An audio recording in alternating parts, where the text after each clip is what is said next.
Hi everyone, just coming in. So this is the introduction part 2. Hopefully you've listened to Adrian's little bit that he did that's absolutely spot on. It's really well done. So what is word magic or word magic or word magi? Well, it's basically how language has been used against you. You think you speak one language, but actually you're speaking something different. The meanings and translations are vast and numerous, and they can be done in many different ways. So gematria is another one, which is to change letters into numbers.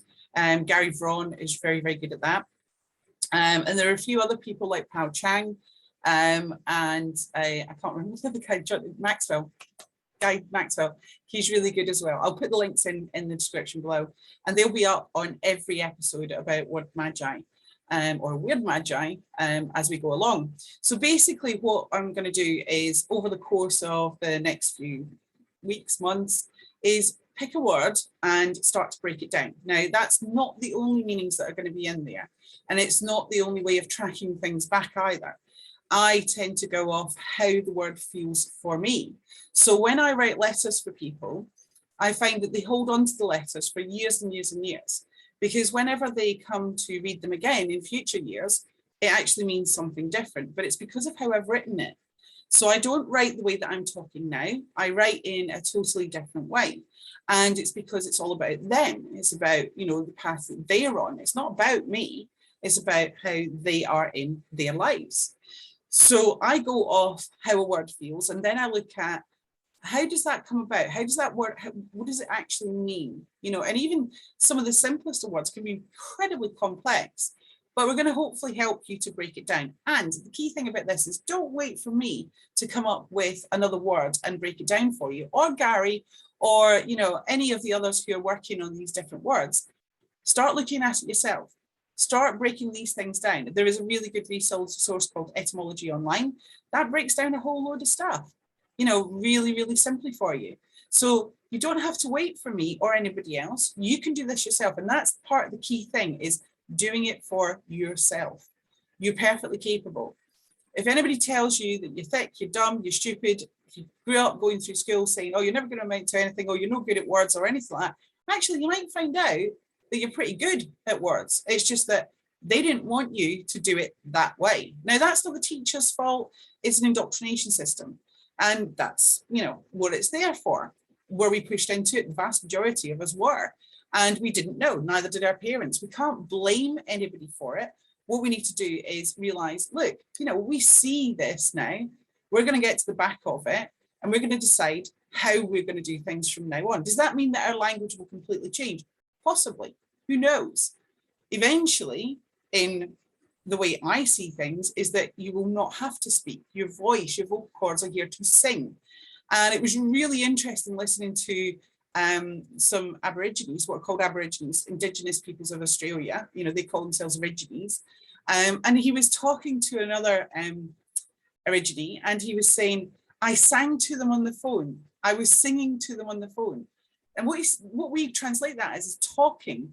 Now, think of the word talking. It's harsh, it's a hard word. Singing is sibilant, it's got flow to it, it's got a lovely flow to it. Now, what if our vocal cords are actually for us to sing to one another and to hear without, you know, looking to respond to one another? What if that's really what we're supposed to be doing? Have you ever sat with someone in complete silence and know how they're feeling and be able to pick up on that and say, okay, where's that coming from? Can I help? You know, that's the biggest words we have, is can I help? And it really should be the only question we have for one another. Can I help? We're all in a lot of distress and pain and anxiety and stress and a whole load of other things. Even if we don't want to recognize it, even if we don't say, oh, no, I'm not in all that, we actually are. And we have been for a long time. We were born into it. In fact, we came into being into it, and we chose to come here. So this is just one part of a far, far bigger picture. And you're going to be on your own journey for that. And that's great. That's absolutely fantastic. And there'll be some things that you agree with me on and some things that you disagree with me on. That's fantastic too. You don't have to agree. The whole point is that we find our own way. We navigate our own path.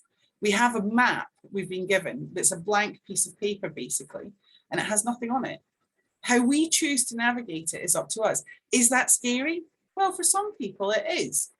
But for those of us who are pioneers and trailblazers and, you know, want to actually uncover everything, it's actually really exciting.